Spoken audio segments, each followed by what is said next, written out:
দর্শক, রাজধানীর foreign service একাডেমিতে জাতীয় ঐক্যমত্য কমিশনের সঙ্গে রাজনৈতিক দলগুলোর দ্বিতীয় পর্যায়ের আলোচনা শুরু হবে কিছুক্ষণ পর। এই মুহূর্তে সেখানে আছেন আমাদের সহকর্মী নাজিয়া আফরিন। বিস্তারিত জানতে যুক্ত হচ্ছে তার সঙ্গে। নাজিয়া, আজকে তো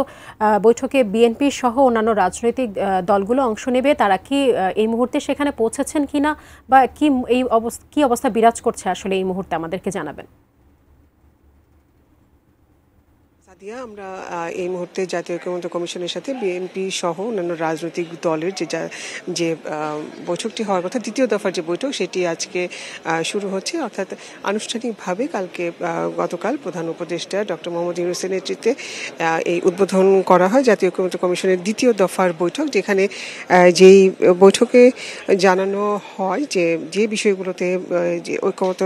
ঐক্যমতে পৌঁছাতে পারেনি রাজনৈতিক দলগুলো, সেই বিষয়গুলো শুধু চিহ্নিত করে সংস্কার কমিশনের সাথে, অর্থাৎ জাতীয় ঐক্যমত্য কমিশনের সংস্কার কমিটির যারা ছিলেন, কাঠ ও পিভিসি ম্যাটেরিয়ালের সংমিশ্রণে তৈরি আধুনিক আরএফএল উডিডোর, কাঠের চেয়েও কঠোর। প্রধানদের সাথে আজকে রাজনৈতিক দলগুলোর প্রতিনিধি দল, প্রায় প্রতিটি দল থেকে 2 থেকে 3 করে প্রতিনিধি এসেছেন এবং তাদের সাথে আলোচনা করা হবে এবং এইবার এজেন্ডা ভিত্তিক আলোচনা করা হচ্ছে। এবার যেমন বলা হচ্ছে যে দ্বিতীয় যে সংস্কার কমিশনের যে সুপারিশগুলো ছিল, যে বিষয়গুলোতে রাজনৈতিক দলগুলো ঐক্যমতে পৌঁছাতে পারেনি, যেমন সেখানে সংবিধান সংস্কার কমিশনের যে সুপারিশটি ছিল সেটা হচ্ছে যে অনুচ্ছেদ 70-এর দলের বিপক্ষে ভোটদান, অর্থাৎ অর্থবিল ছাড়া নিম্নকক্ষের সদস্যরা তাদের মনোনয়নকারী দলের বিপক্ষে ভোট দেওয়ার পূর্ণ ক্ষমতা রাখবে। আর এছাড়াও ছিল যে স্থায়ী কমিটি নিয়ে, অর্থাৎ আইনসভার যথাযথ তত্ত্বাবধান এবং শাসন নিশ্চিত করার জন্য সংসদের যে স্থায়ী কমিটিগুলো রয়েছে তাদের কার্যকারিতা বৃদ্ধি করার জন্য এই সংস্কার কমিশন থেকে, অর্থাৎ সংবিধান সংস্কার কমিশন এই প্রস্তাবটি করেছিল যে সংসদের যে স্থায়ী কমিটিগুলো রয়েছে তারা যেন ক্ষমতাসীন দলের প্রভাব মুক্ত হয়ে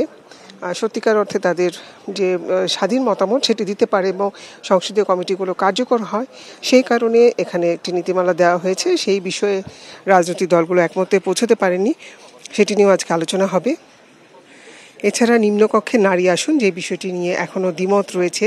রাজনৈতিক দলগুলোর মধ্যে, মোট 400 আসনে নিম্নকক্ষ গঠনের বিষয়ে মতামত দিয়েছে সংস্কার কমিশন এবং সেক্ষেত্রে তারা বলেছে 300 জন সদস্য একটা আঞ্চলিক যে নির্বাচন এলাকা থেকে তারা সরাসরি নির্বাচন করবেন, আর 100 জন নারী সদস্য তারা 100টি নির্ধারিত নির্বাচনী এলাকা থেকে কেবল নারী প্রার্থীদের মধ্যে যে নির্বাচন প্রক্রিয়া হবে সেটিও হবে। এছাড়া নির্বাচন ব্যবস্থা যে সংস্কার কমিশন, সেখানে তারা সুপারিশ করেছে যে তত্ত্বাবধায়ক সরকার ব্যবস্থা নিয়ে এই বিষয়টা নিয়ে রাজনৈতিক দলগুলো একমতে পৌঁছতে পারেনি,